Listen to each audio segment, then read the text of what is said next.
So we did Coca-Cola and Pepsi. I'm Matt. I'm Shayna. Matt. And I'm Harry. So for the definition of the Red Queen, it stated in the article it takes all the running you can do just to keep in the same place, and we took that and changed it to, it's never been easy for a business to follow competitors, and in today's society it's been even harder to keep up with the evolution of new technologies. In order to stay in business, companies have to be able to adapt to emerging trends, predict market forecasts, and maintain a competitive advantage over their position in the marketplace. So as you'll see through our presentation, how Coke and Pepsi kind of one-up each other with their new innovations to keep a competitive advantage and to meet the adapting trends. Alright, so we'll see the beginning of Pepsi and Coke with when they were both established. Obviously Coke came a few years earlier. Progression of Coke happened a little faster. They went international before Pepsi did.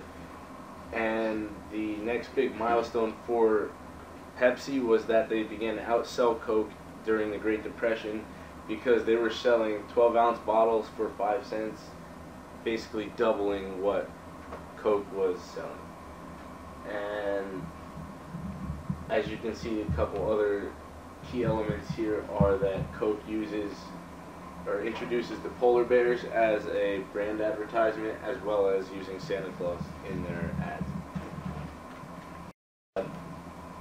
Next, you see the Pepsi Challenge, which was basically a game changer for the cola market because it caused Coke to step up their performance to attract more consumers. And as you can see, the introduction of diet and caffeine-free beverages was basically one-to-one with 1982 and 1983, and then in 1985 Coke launched New Coke. So the Pepsi Challenge, just to talk a little more about that, it was originated in 1975 as a taste test, and it confirmed that consumers preferred the taste of Pepsi over the taste of Coke. In 1981, there was the Pepsi Challenge Payoff Contest. The campaign boosted market share, and in 1976, Pepsi Cola was the largest selling soft drink beverage in American supermarkets. Research shows that Pepsi's success is due to the nature of the sip test method. The sip test was basically the fact that in a given circumstance or a given setting, people would like the sweeter version of something more than the less sweet version. So Pepsi won because people would like to drink sweet for a short period of time rather than over an extended period, say the duration of a can of cola. Alright, New Coke, 10 years later, in 1985, was the first time in 99 years that Coca-Cola changed their original formula. They said it was a signal to the company that they were ready to do whatever was necessary to build value and outdo Pepsi. Coca-Cola tested the formula on nearly 200,000 customers who preferred the taste, so they did a taste test beforehand, and it said that consumers liked it, but after they implemented New Coke, a lot of people started rebelling, and they were hoarding cases of old Coke and selling it for $30 a case in the black market. And July 11, 1985, Coke was taken off store shelves. They underestimated the consumer preference and the emotional connection that people had to the original Coke. And New Coke isn't sold in the U.S., but it is still sold in international countries. It's revitalized the love consumers had for Coca-Cola, so they turned their failure into a success, and they made classic Coke, which you can see the difference in the bottles.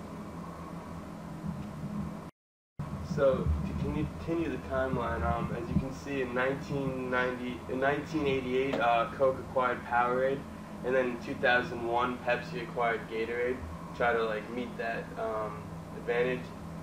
In 1994, Pepsi got Aquafina, and then in In 1996, and then Coke acquired Glacier, as you know, vitamin water, in 2007. And then in 2001, Pepsi actually introduced AMP, the energy drink, while Coke followed it with in 2004 by introducing Full Throttle Energy. So as you can see, they kind of, when one makes a move, they follow the Red Queen hypothesis, and they use their own idea to one-up them. This is just a quick overview of the market shares, and on the next slide you're going to see the difference between Coke and Pepsi, which is basically a 64% to a 36% market share difference throughout their major products, let alone, or set aside the other ones that they did not make it onto that market share graph with less than 3%. And this is the global bottled water market again. Coca-Cola is leading Pepsi, but is way behind others. By acquiring other brands of water and sports drinks.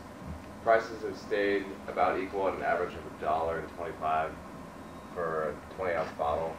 Around the world, Coke is found in 200 countries, while Pepsi is in 190 countries.